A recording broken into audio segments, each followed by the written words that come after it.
Hi there guys, it's Jack and we're back for another chord analysis for another fake book tune. So go ahead and grab your real book if you haven't already.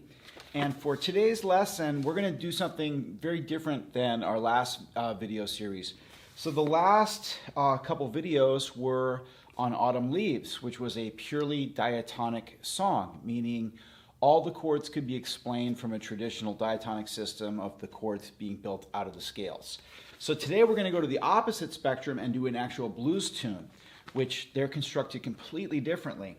And although in some ways blues tunes are simplistic, it seems, they tend to follow the same chord progression every time or something close to it. In terms of scale choices and the underlying kind of shifting modes, they're actually very, very, very complicated. And in many ways, they're more difficult to kind of wrap our heads around and to play than a simple tune that's maybe more of like a ballad song like Autumn Leaves. So we're going to be taking a look at Blue Monk today, which in my 6th edition real book is on page 52. So how will we know that the song is a blues or coming from this kind of blues tradition versus a more diatonic system? Well, for one, the name of the song is Blue Monk, so that gives us an idea. It was written by Thelonious Monk, who definitely had a broad spectrum of approaches to his writing, but he certainly incorporated blues ideas into his music. And the song says it's a medium blues, right? So those are all some clues that this is going to be some bluesy tune. But even if it wasn't, if we just, if we didn't have any of that information, if I just had the chord progression alone, I would know it was a blues. And then certainly looking at the melody is going to help reinforce that idea. So let's take a look at the tune and kind of figure out how we know that it's going to be a blues tune. So the key signature says B flat, E flat, which could be either B flat major or G minor. And so then when we look at the chords, there's really only 3 chords. We've got B flats, E flats, and Fs. Well, that's the 1, and the B, C, D, E, the 4, B, C, D, E, F, the 5. The 3 primary chords. Jazz tunes, as we know, they usually rely on 2-5-1s a lot. And there isn't one set of 2-5-1s in this whole tune. Blues tunes, like rock and country, they tend to use the primary chords. I think classical music does too sometimes, but that's all we have here, 1, 4, and 5 chords, right? So that's a clue that this could be a blues.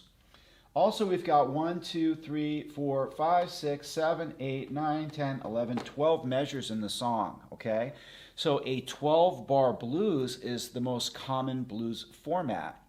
And it usually goes something like this, 1, 1, 1, 1 for the first 4-measure phrase, or maybe 1, 4, 1, 1, and then 4, 4, 1, 1, and then something like 5, 4, 1, 5, or 5, 4, 1, 1, or 5, 5, 1, 1, right? So those are all kind of the most basic variations of a 12-bar blues. And if we look here, B flat, E flat, B flat, B flat, 1, 4, 1, 1. And then we have E flat, E flat, B flat, B flat, 4, 4, 1, 1. So far everything's standard blues. And then at the end, F, F, B flat, 5, 5, 1, 1. While not the most common version of a 12-bar blues, 5, 5, 1, 1 for the last 4-measure chunk is a standard variation of a 12-bar blues. So the chord progression is all 12-bar blues. It doesn't say that the E flat chord is a dominant 7 or that the B flat chord is a dominant 7, right? So that's another characteristic of blues music, and one of the real crucial ones for how it's created is it isn't diatonic based, meaning not all the notes are going to come from the key, in this case the key of B flat. Right? So in a more traditional diatonic system, if I had a 7 chord as a B flat chord, it would be a major 7 because A, half step down from the octave, a major 7 on top of my major triad gives me a major 7 chord. My 4 chord, that was my 1 chord, my 4 chord would also be a major 7 if it was a 7, if it was a diatonic tune, because I'd have the major triad, E flat, G, B flat, with the major 7, D on top. Only the 5 chord, in this case the F, would be a dominant 7 when you're dealing with diatonic chords built out of the scale. F, A, C, major triad with a minor 7, E flat, whole step down from the octave F.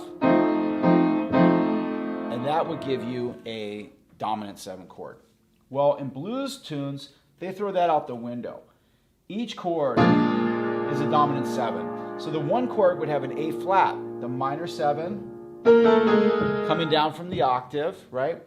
And that gives us a dominant 7 chord. But the A flat's not in the key signature, so we're already tweaking the key, right? Then when you go to the E flat, the 4 chord, it would be a dominant 7, okay?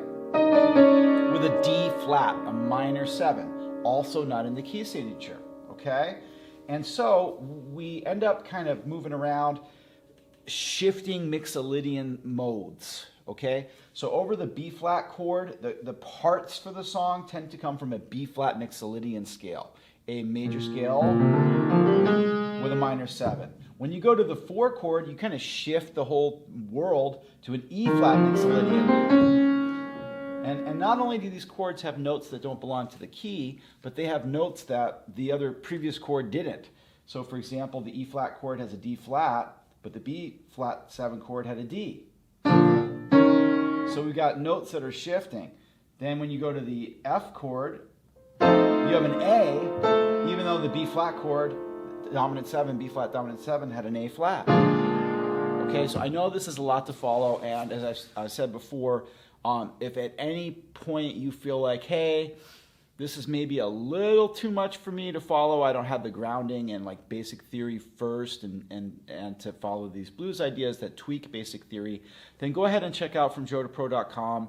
And again, whether you're a piano player, or guitar player, or saxophonist, there's just a lot of great basic theory through the basic theory module. Inexpensive. You can just sign up, get a week free, check it out, and you'll have a much better grounding in all this material. But for those of you that are kind of in the middle, you kind of can follow the what I'm saying, at least mostly. Then let's keep trucking. So again, blues is dominant 7 based, Mixolydian based. But this song, it doesn't say dominant 7 chords. At one point it says the B flat 7, but otherwise it says B flat and E flat. That brings up the importance of looking at the melody. So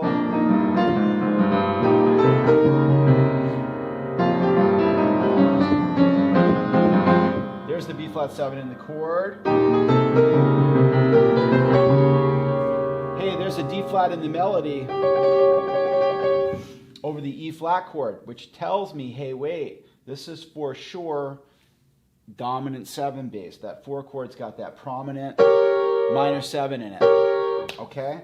So between looking at the 12-bar blues format, looking at the fact that the melody suggests that these chords are dominant 7s, not just triads, those two things put together, even if we didn't have the labels, medium blues, blue monk, Thelonious Monk, if we didn't know all that stuff, we could still look at this and go, oh yeah, this is a blues. It's following a rough 12-bar blues format. The melody notes suggest minor 7s over the chords, which means dominant 7s. So it's not purely diatonic based, it's more Mixolydian based, which is a characteristic of blues music. Okay? So now let's talk about how we would play the song. Okay? So, if you're a piano player and maybe you've learned how to play a bunch of chords, like you've learned like ballad style, you can play chord inversions, that won't work here. Okay, unless you're playing with a bass player and he's going to do like a bluesy shuffle pattern, then it might work. But if you're playing by yourself as a piano player, it's not going to sound good to be. It's okay.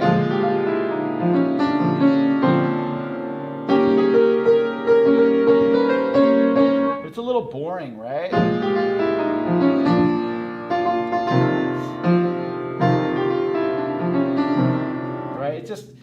It doesn't have enough going on. And that's because blues tunes, they're not meant to be played like ballad songs with just kind of close voicing, chords with the melody on top. So they're meant to be played over blues patterns, shuffle patterns, okay? And when you see a blues or when you realize this is a blues tune, you're going to have to figure out a way. You're playing with somebody else, or you're recording yourself on your guitar, a low-end part, and you're going to play a high-end part on top of it, or you're playing with 2 guitar players, or you're the piano player. It doesn't matter the scenario. It's the understanding that matters. And when you know it's a blues, you need a low-end pattern that's going to reflect that. It could be, any number. It could be any number of patterns.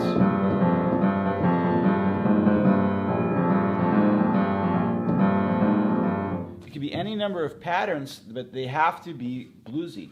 And those shuffle patterns, again, where do they come from? They come from the Mixolydian scale shifting per chord. The soloing, we'll see, does something maybe a little bit different than that. But when you're talking about parts, whether it's in the right hand or the left hand, those parts are really, really, really tied to the Mixolydian scale of the current chord in a blues setting. So the shuffle pattern that I probably use for this song would be to play the root and the fifth, like B flat and F, up to the 6, G, up to the A flat, back to the G. And then when you go to the E flat chord, you got the E flat, B flat, up to the C, to the D flat, and back, right?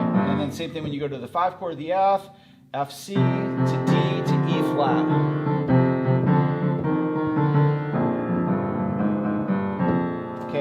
Again, there's so many variations, but that would be something you could do on your guitar. You could try to program it in a MIDI. You could try to find, like, if you're using Band in the Box, you might program in the chords, but you have to specify like blues shuffle or kind of a blues style swung eighths so that it would sound appropriate for you to solo on top of. Okay, so again, blues music is, in a way, it's like, especially for piano players, it's way challenging.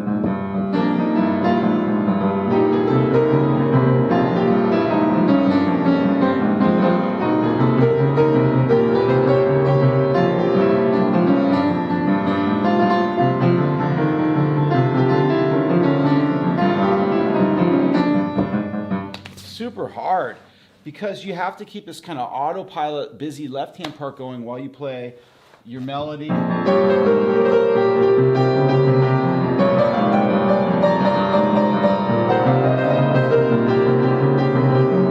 Or soloing or whatever you're doing, right? It's very, very, very challenging. I find it very challenging. And to me, it's harder than playing, like whatever. It's much harder than playing that kind of close voicing chord work that works in so many other styles of jazz tunes, more ballady type songs. And there's always other things, you can always have like, you can do like stride style, and so there's other types of music that are also very, very challenging as far as how you arrange them on the piano, But a lot of times you can get away with kind of minimal stuff, and it's not that hard. But I find the blues patterns very, very challenging. So the lesson today is not really going to be about that. It's not going to be like, hey, this is how a piano player plays the left-hand part. I'm just kind of giving you a little overview. I want to keep the focus on the same ideas that we were working on in the last lessons, and we're going to continue to work on, which are concepts and scale choices, because that applies to any instrument, right? And it's crucial, no matter what instrument you play, to have that understanding. So, please forgive me if my own playing is a little rough on this. It's not about that. I'm not trying to teach you, a set arrangement. I'm just trying to teach concepts. So concept-wise, we've discovered this is a blues, through a variety of ways. We know the parts are based on Mixolydian scales. I kind of hacked through putting the arrangement of the shuffle pattern and the melody together. But then, so how do we solo over a 12-bar blues becomes the question. And boy, that's a big question, because it's very, very open-ended when you're talking about 12-bar blues. It's super, super, super open-ended because of the fact that the scales are based, the chords rather, are based on shifting Mixolydian scales that don't stay true to the key. They don't even stay true to each other because they have different notes than the previous chord has. So this kind of opens things up to a ridiculous degree, to the point where you could pretty much, even though, yeah, supposedly we're in one key, per chord, there's probably 5 different scales per chord that would work. right? So, some of the standard choices would be the overall keys major blues, okay, and that would work over any chord in the song.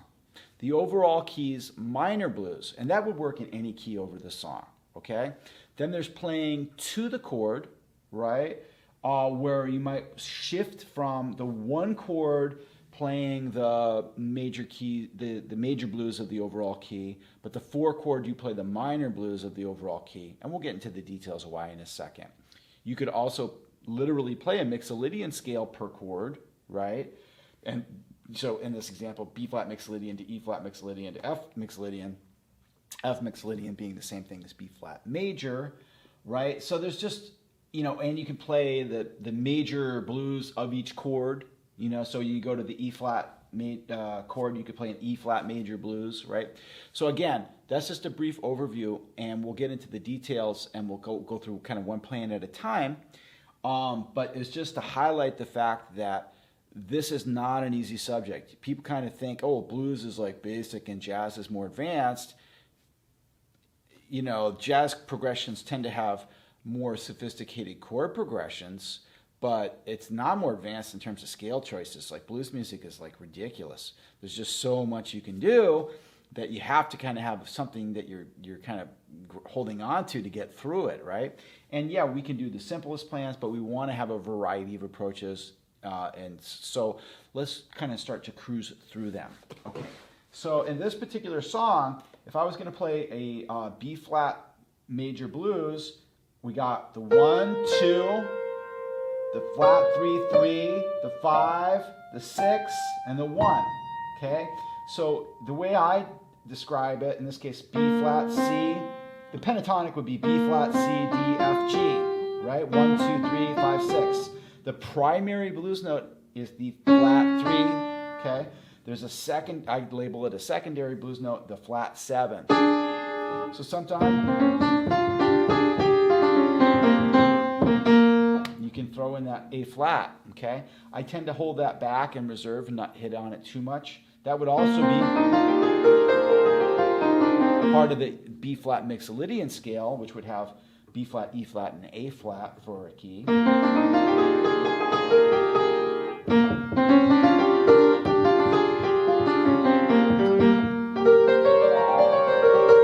Okay, so before we start playing, the one other little caveat about 12-bar blues music is there's kind of 2 ways to say a song is a minor blues. Okay, sometimes a song is a minor blues, like based on the fact that, the chords are all minor 7.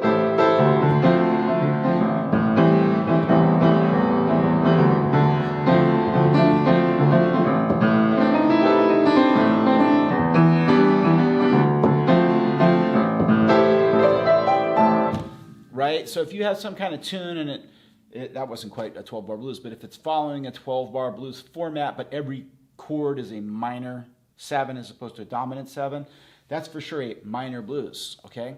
But this is where terminology, in my opinion, gets a little confusing, because how do you describe a tune that is dominant 7 based 12-bar blues, but the melody is purely from the minor blues scale of the overall key, right?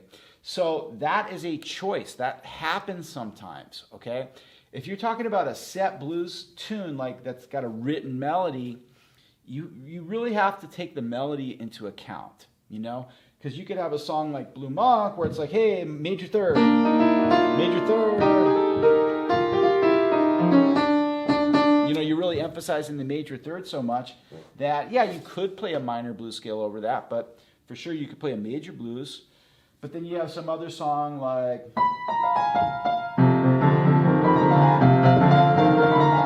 that, like the melody is like constantly coming from the minor blues scale. Well, then when you go to solo, that's going to affect your choices, because a major blues might not sound appropriate. Okay, so that being said, when we look at this song, like I said, we've got this melody, which it's got passing tones, it's got chromatic notes, but it's got minor 7s, but it also plays a lot of the major third.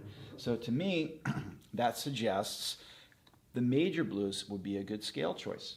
So scale choice number 1, if you have this song programmed in, or you recorded it, or you played your low-end guitar part through the song on a shuffle pattern, then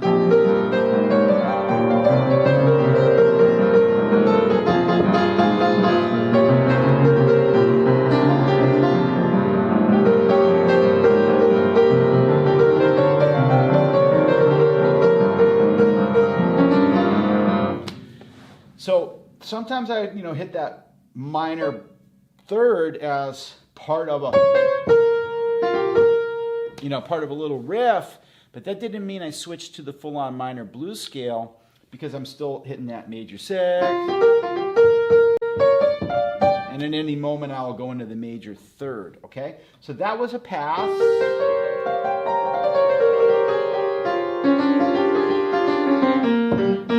Where I was emphasizing just using that major blues the entire time, okay? So that would be your first game plan, okay? You can use the major blues over the entire progression. So if you've got a way to kind of get those chords down,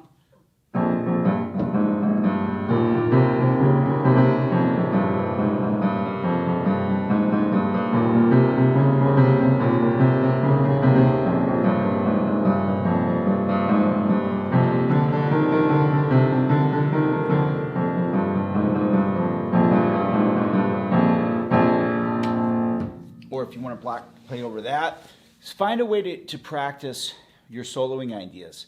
And even if you are a piano player, sometimes it's worthwhile programming in a chord progression, or like a bass pattern or shuffle pattern, or recording yourself, so you can concentrate on just doing the melody without having to struggle with playing the coordination of both parts at once. Of course, you could also do that. Okay, so when you've had a chance to practice that first game plan, let's move on.